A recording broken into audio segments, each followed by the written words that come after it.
Islam say about the employer-employee relationship? How has Islam sought to protect the rights of the worker? So on the first level, you see that Islam protects the right of the worker by encouraging contracts. By encouraging contracts. And at the very least, there should be a verbal contract. You know, brothers and sisters, there are some people, they don't value verbal contracts. If it's not in writing, he thinks he can get away with it. As if it has no bearing on the relationship. The only reason why your wife is halal for you is because of a verbal contract. Don't underestimate a verbal contract. If you want to marry a woman and you stay silent and you just write, the woman writes zawajtuka nafsi and you write qabilt, it's batil. It doesn't apply. It has to be verbal. So at the very least, between an employer and an employee, even if it's someone in the community, there has to be a contract. Verbal, and what's better is a written contract. Number two is, when you have someone working for you, you have to be humane. You know, there are some people, there was one center that wanted me to be a resident alim, and they said in the contract, Sheikh, would you have to work minimum of 40 hours a week, 7 days a week. 7 days a week. Believe me, I've experienced this with some communities. 7 days a week, as if they want to squeeze you. They want to enslave you. 7 days a week, for minimum 40 hours, no chance of overtime. It's like, am I applying to work with Fir'aun, or who am I applying to work with here? No chance of rest, no days off. Fatima Azhar alayhi salam, she had a servant by the name of Fidda. What does she say to Fidda? Fatima Azhar alayhi salam, if I want to use modern terms, she was the employer of Fidda. What does she say? I work one day, and then you work the next day. She gave what? She gave Fidda time to rest. She treated her humanely, with compassion. Lady Fatima understood that you cannot work people day and night. Even though she is the daughter of Muhammad ibn Abdullah, she still exchanges shifts with her servant. This is the adal. This is justice. Allah in the Holy Quran says, لا يكلف الله نفسا إلا وسعها. You shouldn't burden people with a burden that they cannot bear. There's a hadith from the Holy Prophet sallallahu alaihi wa alihi, la sallu ala Muhammad wa ala Muhammad, where he speaks to Muslims in Medina who were employers. So these are Muslims, Sahaba, that had other Muslims working for them. What does the Prophet say? He says, إِخْوَانُكُمْ خَوَلُكُمْ, that these employees are your brothers. Don't forget that. These are your brothers in faith. And even if they're not Muslims, as Amir al-Mu'mineen says, they're your equals in creation. جَعَلَهُمُ اللَّهُ تَحْتَ أَيْدِيَكُمْ. Allahu Akbar. Rasulullah says, Allah has placed your employees under your care. Meaning what? That Allah has placed their rizq in your hands. This is an amana. فَمَنْ كَانَ أَخُوهُ تَحْتَ يَدِهِ.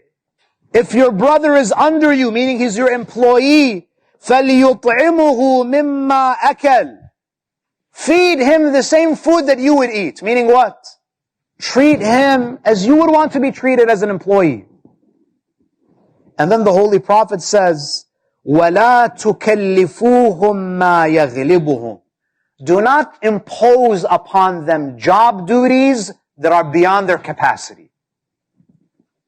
فَإِن كَلَّفْتُمُوهُمْ فَأَعِينُوهُمْ. Rasulullah says, if you have an employee and you give them a job to do and you realize that they cannot do it on their own, help them. Assist them. So on one level, Islam protects the worker by ensuring that there's a contract in place. that there is adequate rest given to the worker.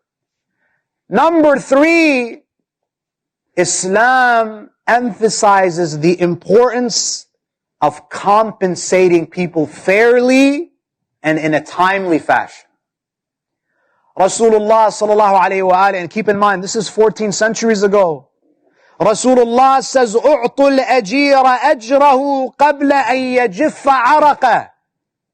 Give the worker his compensation before his sweat dries.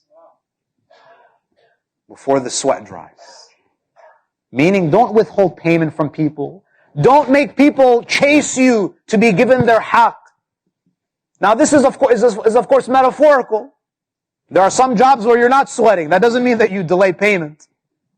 But the Holy Prophet here is talking about taking this matter seriously. That when someone fulfills a job, don't say that inshallah I'll see you on Eid al-Ghadir, I'll pay you. When I do the mu'ahada, I'll pay you. And you keep on delaying it. If you die before that money is dispensed, guess who you're going to have to face on the Day of Judgment? You might very well have to pay that person not in dollars, in hasanat. And on the Day of Judgment, ahadith tell us, even a mother will come to her child begging for one hasana, and the child will deny the mother. Imam al-Ridha alayhi salatu wassalam, la sallu ala Muhammad wa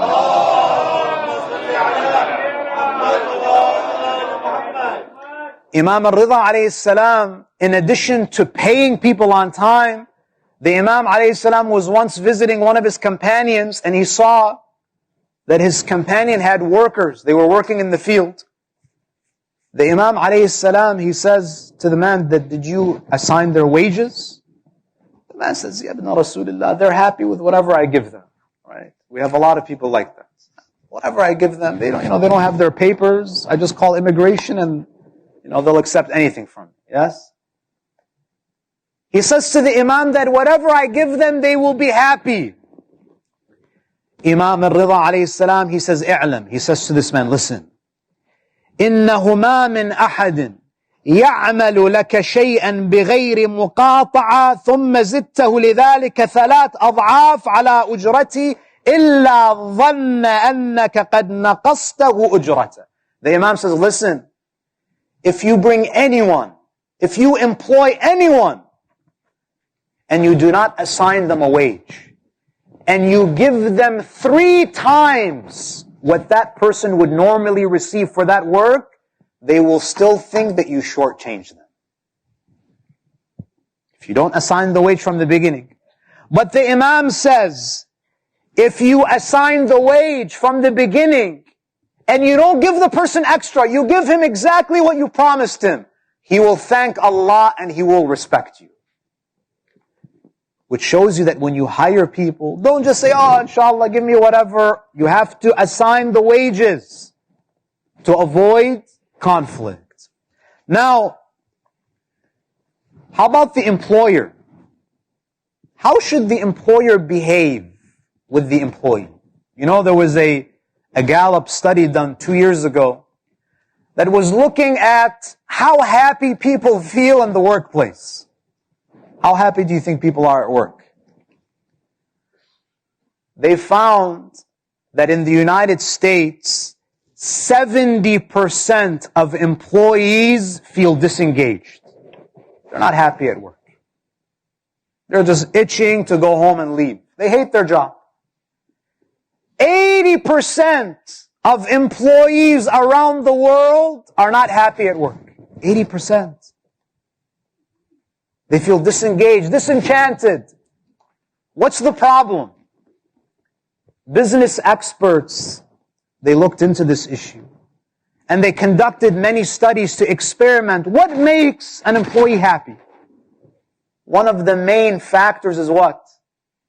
Autonomy. When people are given autonomy, when they're not micromanaged, that's when they feel happier at work, and they actually perform better. They actually perform better. You know Rasulullah sallallahu alayhi wa alihi, la basallu ala Muhammad wa alayhi. The Holy Prophet was also an employer. You know, we think of him as the messenger of God, the spiritual teacher. But Rasulullah was also what? He was an employer. Do you want to hear the testimony of someone who worked as an employee with the Prophet, for the Prophet for 10 years? There was a man by the name of Anas ibn Malik. Anas ibn Malik was a servant of the Prophet. He worked under the Prophet. The Prophet was his employer for 10 years.